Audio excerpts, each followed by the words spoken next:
Buenas tardes, chicos. Hoy vamos a ver la introducción a lo que son aceros inoxidables. Nosotros hasta el momento habíamos visto, o ustedes estarían al tanto, de lo que habíamos visto hasta el momento, aceros al carbono, aceros estructurales o de baja aleación, en los cuales no se está considerando el efecto medioambiental. Bueno, debido a una necesidad tecnológica de evitar ya sea la oxidación, la corrosión, la degradación del material, ya sea porque puede eso inducir a una falla, como porque el material desprendido, o sea, el óxido en un acero al carbono, es inadmisible en ciertas aplicaciones como la industria alimenticia o la farmacéutica. Entonces debemos utilizar aceros que sean de resistencia a la corrosión por varios motivos. Como vemos acá, tenemos lo que nosotros conocemos generalmente como corrosión acuosa. Acuosa no se refiere solamente a que el medio sea agua, sino sería una corrosión líquida, mejor dicho, es decir, cualquier medio líquido que puede ser agua natural o pura, o puede ser soluciones de agua o cualquier otra sustancia líquida, que puede ser un ácido, un álcalis puro o disuelto, en donde es un proceso electroquímico, como ustedes ya habrán visto en química básica, en donde lo que se necesita, aparte de un material oxidable, se necesita un medio líquido, es decir, un electrolito, para que se desarrolle la reacción electroquímica de corrosión que produce la pérdida de material. Y también tenemos algo que es más de las ingenierías, es que cuando nosotros tenemos piezas de acero sometidas a altas temperaturas, estamos hablando de más de 300 o 400 grados, donde son acero, donde las piezas de las maquinarias están sometidas a alta temperatura y no se pueden oxidar, porque no tenemos en este caso un medio acuoso, pero la alta temperatura acelera los procesos de degradación. ¿Qué podemos hacer para evitar esto? Podemos desde una chapa de acero común recubrirla con una capa protectora que la va a aislar del medio que produce la corrosión. Puede ser una capa de un polímero, puede ser un cerámico o pueden ser de otros metales como la chapa zincada o estañada. También hay otras técnicas que consideran ánodos de sacrificio, donde ponemos un material más noble, menos noble, que será el que se corroerá preferentemente y no corroe el material que a mí me interesa. El potencial electro es otra técnica donde se imprime una tensión que cambia el juego electroquímico impedimos la parte que se desarrolle la parte eléctrica de la corrosión. Y la que nos atañe a nosotros, que es la adición de aleantes a un acero al carbono para volverlo inoxidable.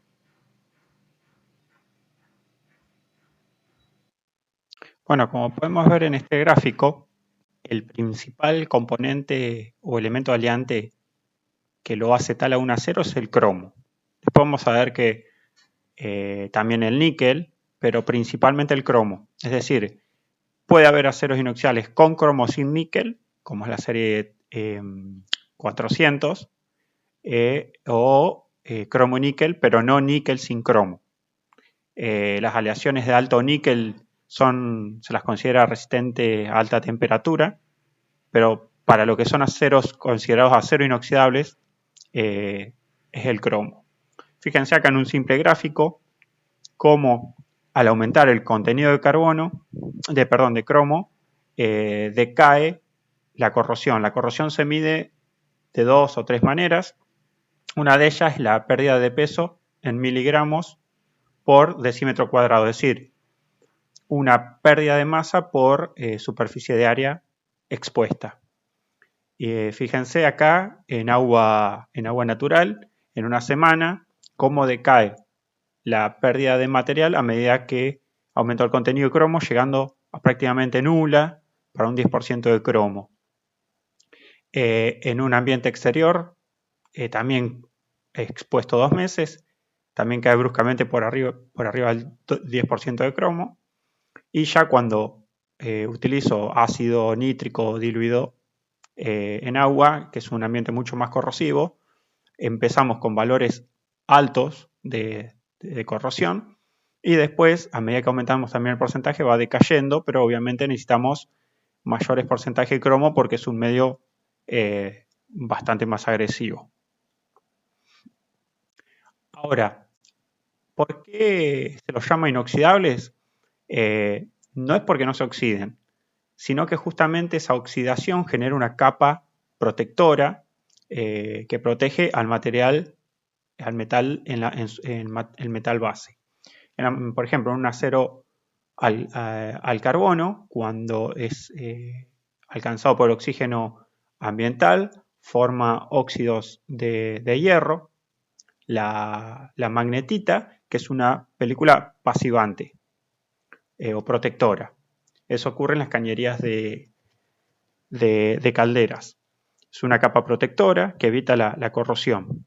Pero ¿qué pasa? Esa magnetita, esa capa protectora tiene cierto espesor, cierta porosidad y cierta dureza.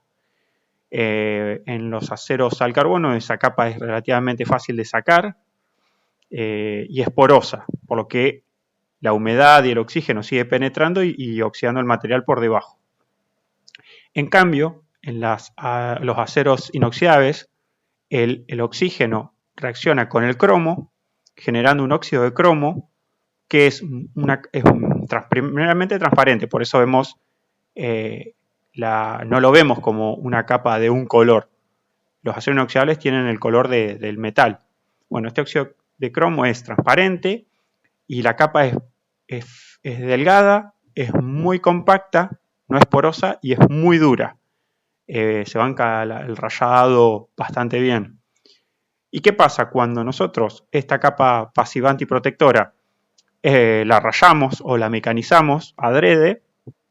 Deja su metal base expuesto, pero cuando el oxígeno otra vez encuentra el cromo, vuelve a formar un óxido de cromo y es una capa que se autorrepara.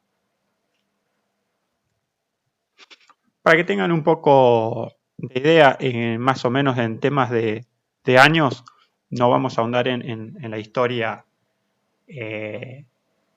profundamente, pero para que tengan una idea, esto comienza en principios del siglo XIX, alrededor de 1900, con los primeros intentos, ya se sabe, casi accidentales.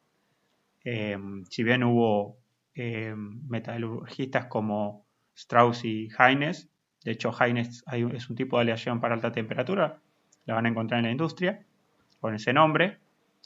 Y alrededor del 1910 se descubren los primeros aceros martensíticos porque solo usan cromo. Después, con la adición del níquel aparecen los aceros austeníticos. Dentro de la serie que es martensítica, solamente con cromo están también los ferríticos.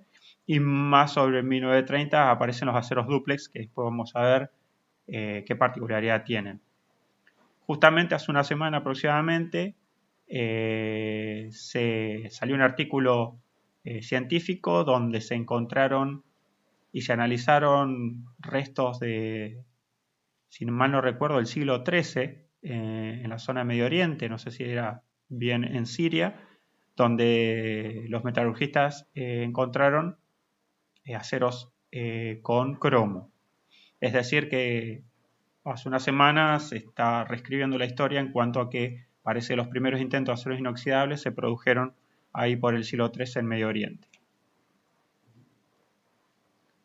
Bueno, ustedes ya saben que cuando nosotros tenemos un acero al carbono a alta temperatura, está en una fase austenítica, y después cuando vamos enfriando, si permitimos, si le damos tiempo a que exista difusión de carbono, obtenemos estructuras del tipo ferrítica o o ferríticas hiperlíticas.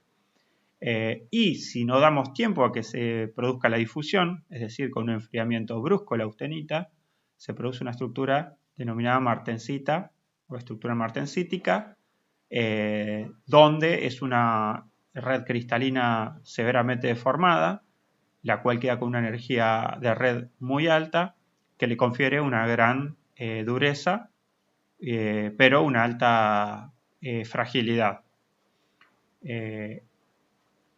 Básicamente, también podemos llevar esta estructura, no solamente variando la temperatura, sino la composición química del acero inoxidable, para obtener aceros ferríticos, martensíticos o austeníticos. Los cambios en su microestructura nos van a dar diferentes propiedades mecánicas y resistencias a la corrosión. Esto no lo quiero ahondar mucho porque lo va a explicar Jorge, pero bueno, esta es una curva TTT, temperatura tiempo de transformación, donde me da el porcentaje de carbono, la temperatura del acero y en función de las velocidades de enfriamiento, las estructuras finales que voy a obtener. Enfriando a bajas velocidades vengo por esta zona donde obtengo ferrita, y si enfrío bruscamente obtengo estructuras martensíticas. Y los aleantes me corren esta curva generalmente a la derecha, lo que me permite que con velocidades de enfriamiento más bajas, aún así se sigan obteniendo estructuras martensíticas o vainíticas, que son estructuras de mayor dureza.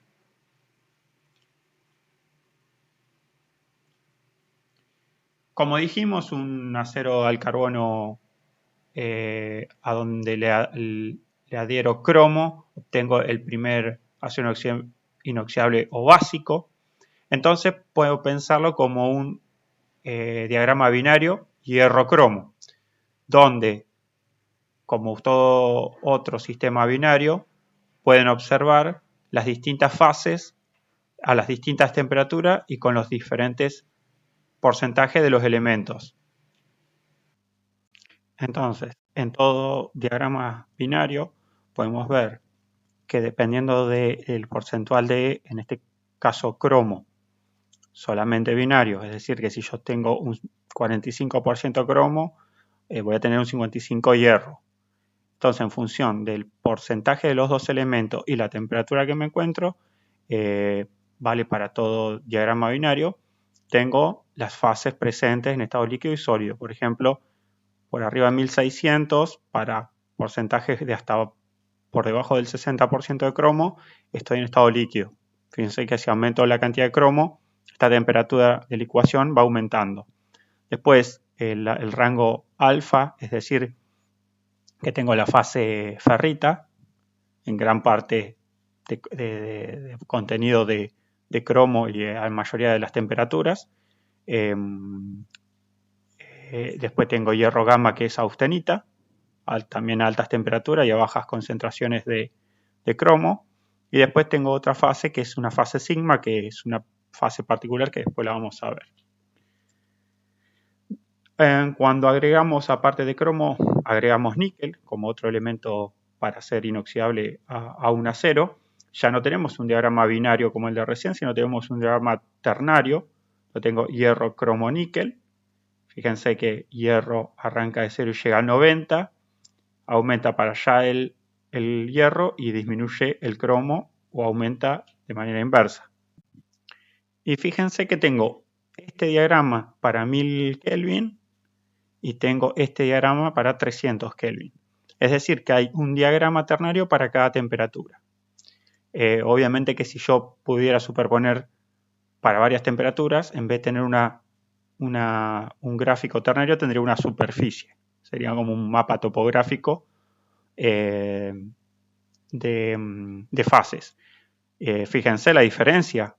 A 1000 grados tengo una fase sigma, una fase alfa, tengo una suma de fases alfa más gamma, y a 300 grados, temperaturas menores, por ejemplo, no está la fase sigma.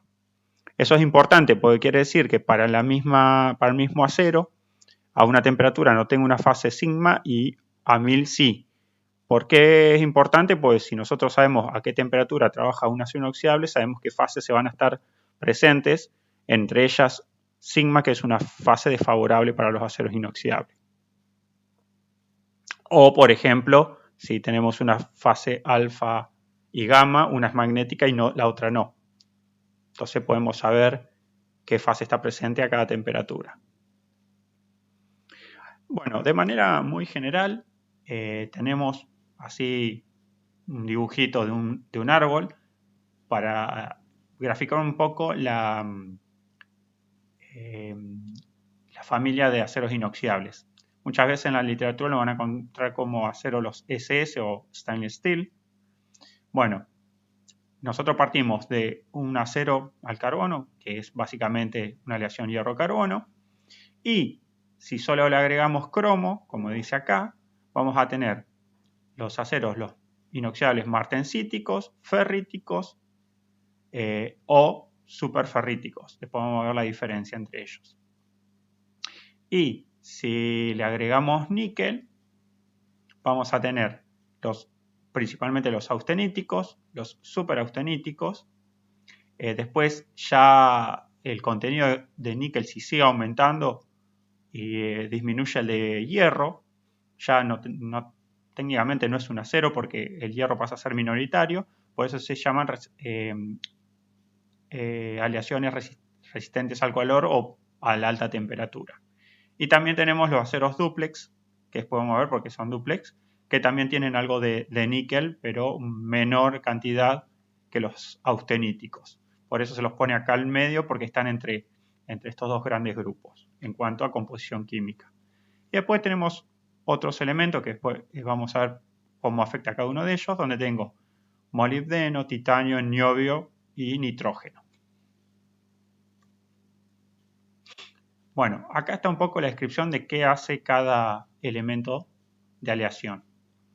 Por ejemplo, todos los que están a la izquierda, fíjense que ahí están a la izquierda y derecha, a la izquierda se llaman alfágenos porque son fases que estabilizan la fase alfa o la ferrita. O sea, cuando yo tengo un acero en estado líquido, a medida que se enfría, voy a promover la formación de ferrita. Si tengo cromo, para que sea inoxidable tiene que tener más de 11%, entonces entre 11 y 30 aumenta la resistencia a la corrosión. Después tengo el molibdeno, hasta un 7%, que disminuye o aumenta disminuye la corrosión a la picadura o aumenta su resistencia. A la picadura es el pitting, tipo de corrosión localizada. El silicio también mejora la resistencia a la oxidación y otras propiedades mecánicas. Y el titanio y el niobio se los considera microaleantes porque se usan en porcentajes muy, muy bajos, por abajo del 1%, muy por debajo del 1%. Y también se los llama estabilizadores y le dan resistencia a lo que se llama corrosión intergranular, que es un tipo de falla. Y por el otro lado tenemos los estabilizantes de la fase gamma o la austenita. Por eso los llama gamágenos, porque favorecen la formación de la fase gamma. Entre ellos está el níquel. Por ejemplo, hay aceros inoxidables que no tienen níquel, nada, cero, o trazas.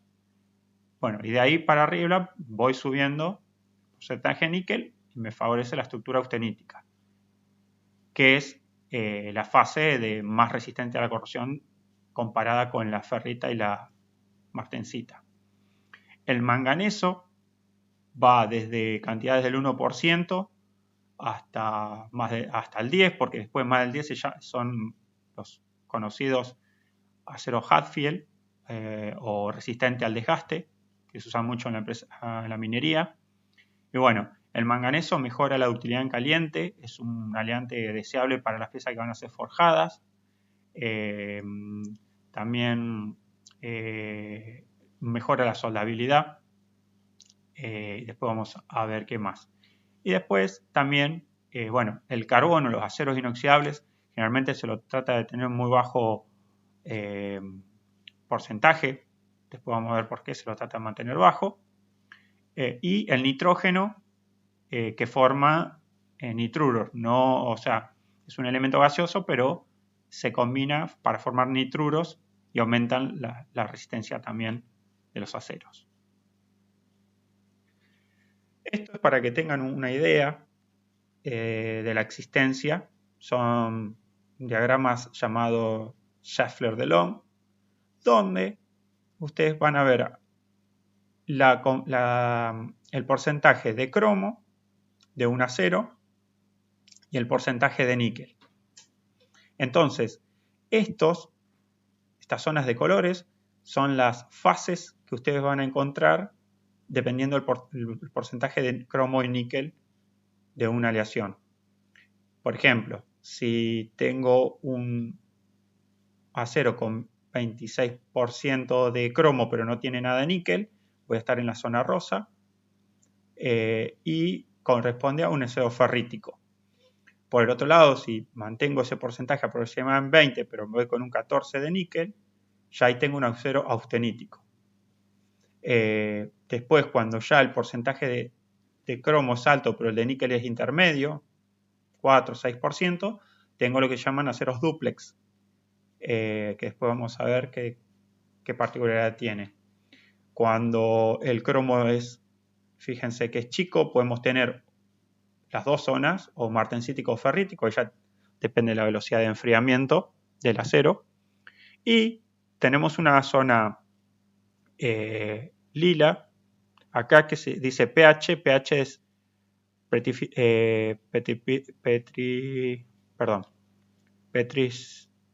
no me va a salir. Precipitation hardening, es decir, endurecimiento por precipitación.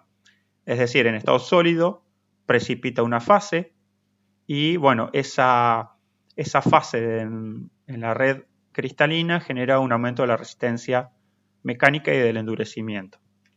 Perdón por del furcio, pero se me atoró la palabra en el cerebro. Bueno, fíjense por qué es importante tener las dos propiedades principales de estos aceros en la mano. Por un lado en la balanza tenemos la resistencia a la corrosión, pero por el otro lado hay veces que necesitamos que ese acero también cumple una tarea mecánica, es decir, que soporte carga.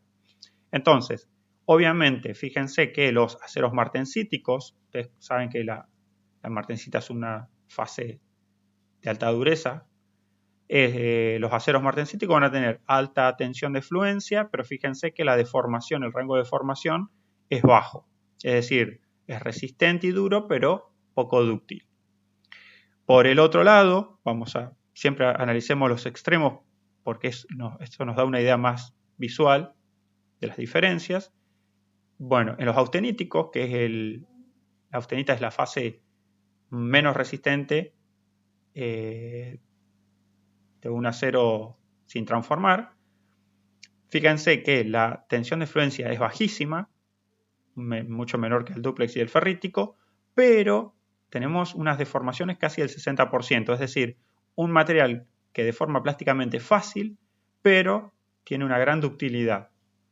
De hecho, cuando usted hace un ensayo mecánico de un acero austenítico, lleva un rato largo porque el material está deforma y no se rompe.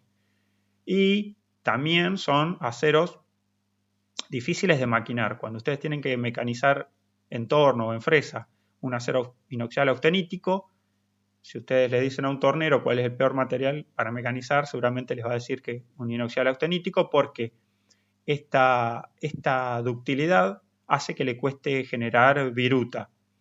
Es un término de taller que se dice que es como que se empasta, o sea, eso de ser blando y dúctil le cuesta que la herramienta corte, genere viruta, entonces deja un trabajo muy sucio, la terminación no es buena, es un material bastante difícil de mecanizar. Y intermedio tengo los ferríticos con un poco más de fluencia que los austeníticos, y una deformación intermedia, y los dúplex con valores cercanos a la deformación de los ferríticos, pero con un poco más resistencia a la fluencia. Entonces tenemos por un lado martensítico austenítico en sus dos extremos y dúplex y ferríticos en el intermedio.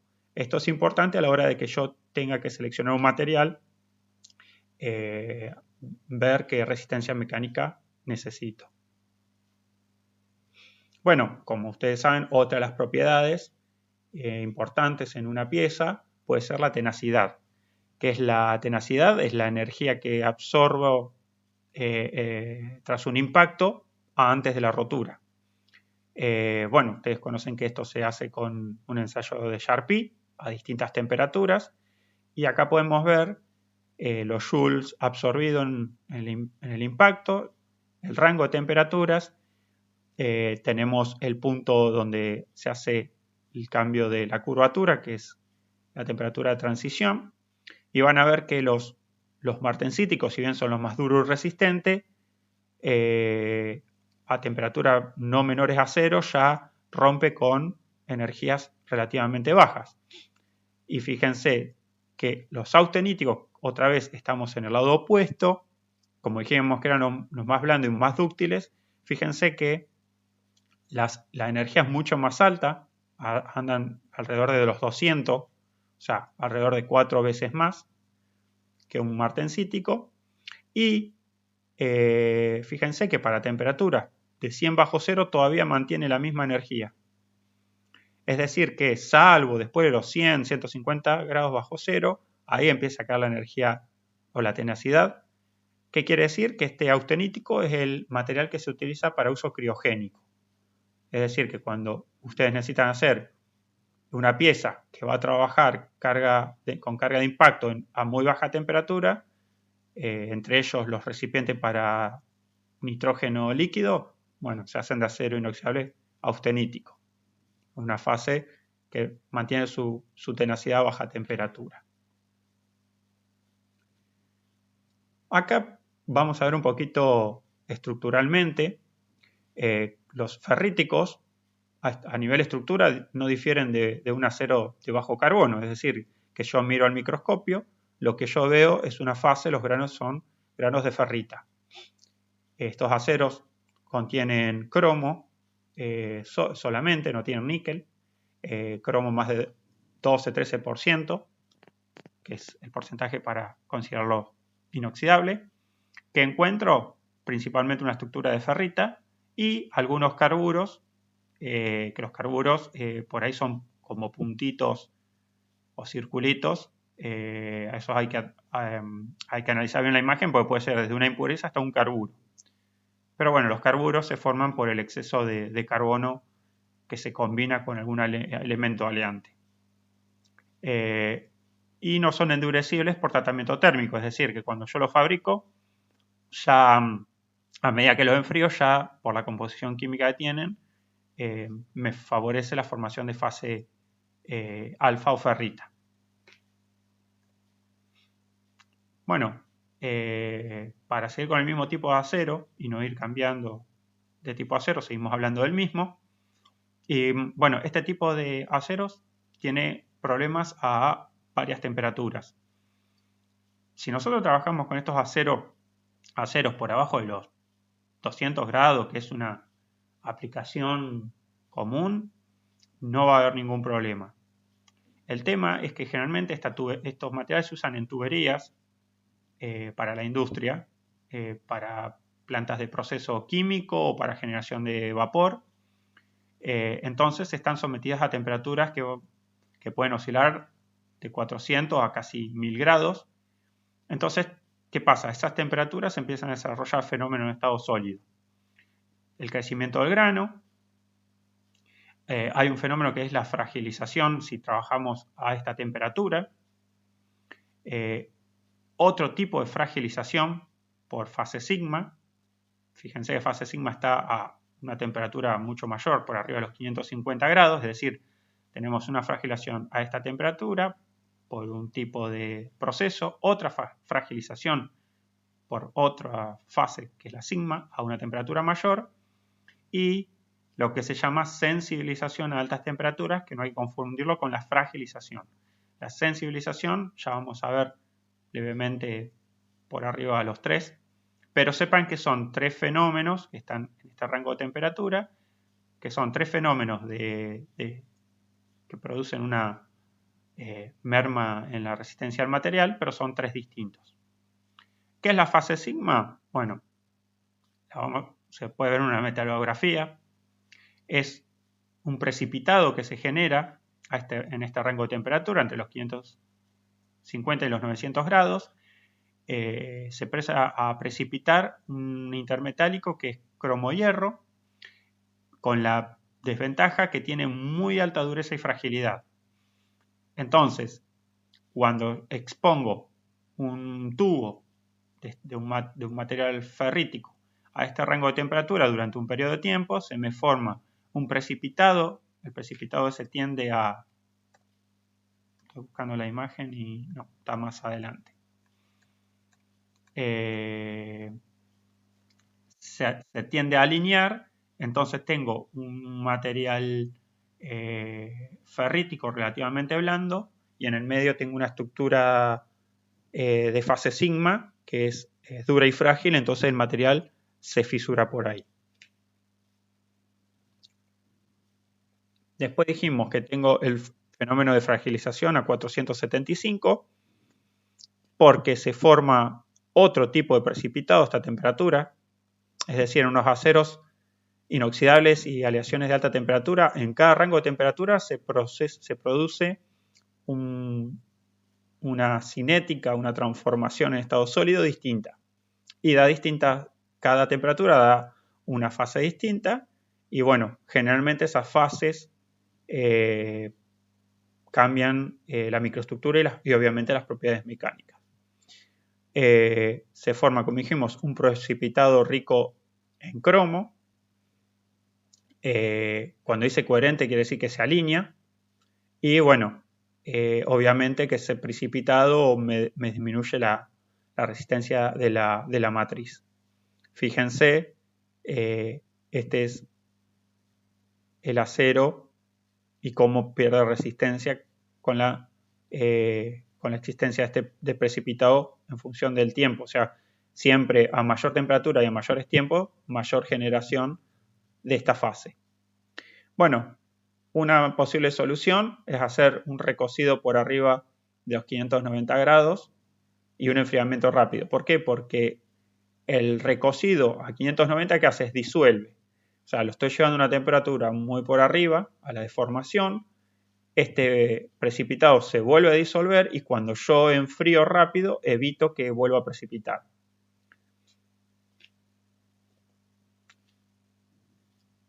Acá, perdón, era la imagen que no encontraba, no la vi en realidad. Acá usted tiene una metalografía de un acero inoxidable con 27% de cromo, con un aumento de 1000. Y bueno, en la metalografía se ve, esto se requiere de experiencia y conocimiento para identificar la fase sigma. Esta fase se formó porque este material trabajó a 565 grados durante 131 días. Bueno, al principio aparece la fase distribuida como puntitos, ahí es cuando no afecta, pero a medida que sigue pasando el tiempo, se empiezan a formar acá, acá, acá, y en un momento se alinean y me generan una zona continua de fase sigma. Acá tenemos un diagrama hierro-cromo, ya lo habíamos visto más o menos, la parte de abajo, donde me dice que si yo tengo un acero con 50% cromo, entre 530 y 700, 100 seguro se me va a formar fase sigma. Si tengo más o menos cromo, voy a tener la mezcla de sigma y ferrita, y para tener solamente ferrita debería tener o estar o a mayores temperaturas y bueno, o a mayores porcentajes de cromo, pero por arriba del 90. Lo mejor es sacar al material de esa temperatura, de los 400 bueno, dependiendo del contenido de cromo, pero bueno, estar en la zona gris, en la zona de alfa. Ahora entienden por qué es la utilidad de estos diagramas binarios y ternarios. Si yo sé la fase existente, sé dónde tengo que ubicar a que trabajé mi material. Bueno, también en este caso tengo solución para hacer desaparecer esta fase sigma. Tengo que recalentar vamos a suponer fueran tubos, por arriba de los 900 grados durante una hora. Esta fase se disuelve y hay que enfriar rápidamente para que no vuelva a precipitar, no darle tiempo a la precipitación.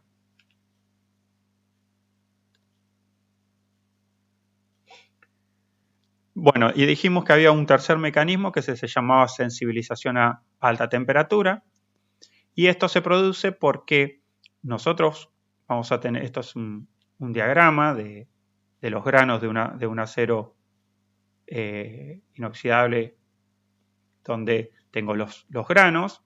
Acá los puntitos rojo y azul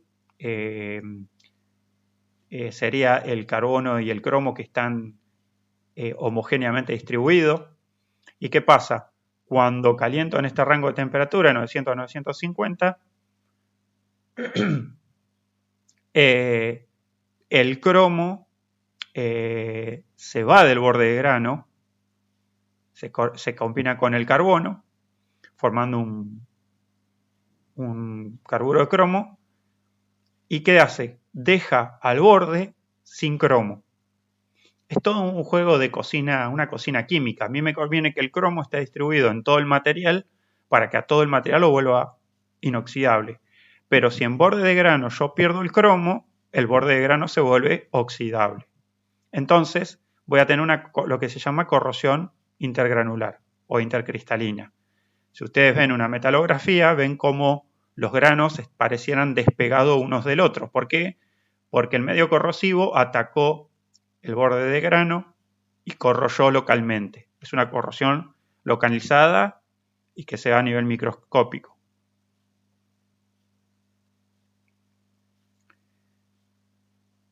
Bueno, nosotros estábamos hablando de aceros ferríticos. ¿Qué se los define como superferríticos? Bueno, cuando yo a los ferríticos le agrego más de 1% de molibdeno y además le agrego estabilizantes. Dijimos que el niobio y el titanio, acá la suma tiene que ser mayor a 0,4, pero fíjense que estamos hablando de porcentajes menores del 1%, por eso se los llama microaliantes. Estos, como dijimos, estos estabilizan y evitan el fenómeno que vimos recién, evitan esta corrosión intergranular, porque evita que se forme el precipitado que le saca cromo.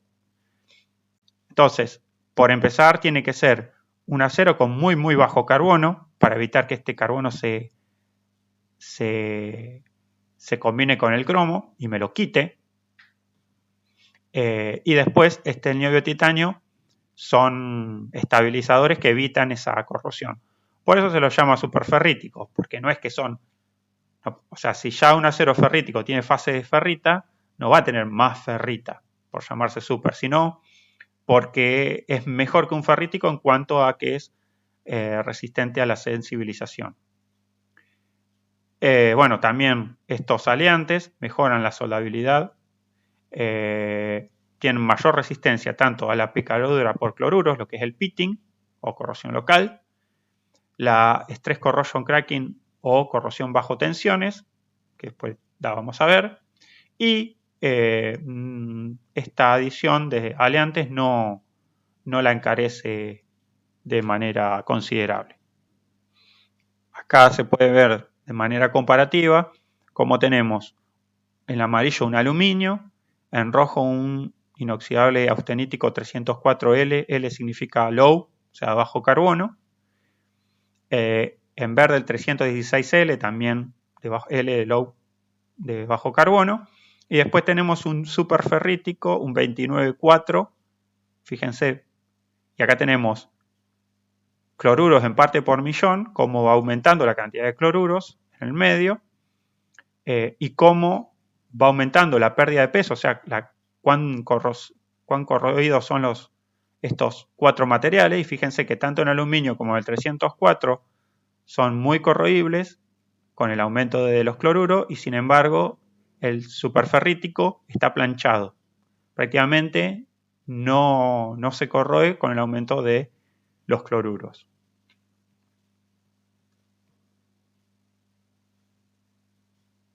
Bueno, aplicaciones de los ferríticos es, como dijimos, que los austeníticos son los de mayor resistencia a la corrosión. Los ferríticos tienen una resistencia mecánica intermedia, pero no son tan resistentes a la corrosión. Entonces, generalmente se los utiliza para tubería que va a estar expuesta en el medio ambiente, o sea, no un ambiente agresivo, ni con ácidos ni con álcalis, sino a la atmósfera externa, tuberías, intercambiadores de calor, pero con agua tratada, obviamente. Ambientes con cloruro, estamos hablando a medios ambientes, o sea, al aire libre, no de un producto químico, un ácido, sino ambientes abiertos donde puede haber cierta cantidad de cloruro, por ejemplo, en un ambiente marino. Como dijimos, si no es superferrítico, los ferríticos corren peligro de estrés corrosion cracking o corrosión bajo tensiones. Y bueno, también hay que tener cuidado con ambientes con sulfuros y alta temperatura. Bueno, como ven, todo lo que es, estos son escapes, todos los juegos de escape de auto, tienen que tener cierta resistencia mecánica. Obviamente estos son conformados y la resistencia por adentro va a pasar vapor de agua y restos de hidrocarburos, se puede generar algo de ácido por la combustión y afuera va a estar al medio ambiente de la calle, la ruta, a la lluvia, salvo que estemos viviendo en una ciudad costera pegada al mar, estos andan bien para lo que son un uso liviano en cuanto a la agresividad del medio. Bueno chicos, en el primer video, para no hacerlo largo, lo cortamos acá, que es más o menos la mitad.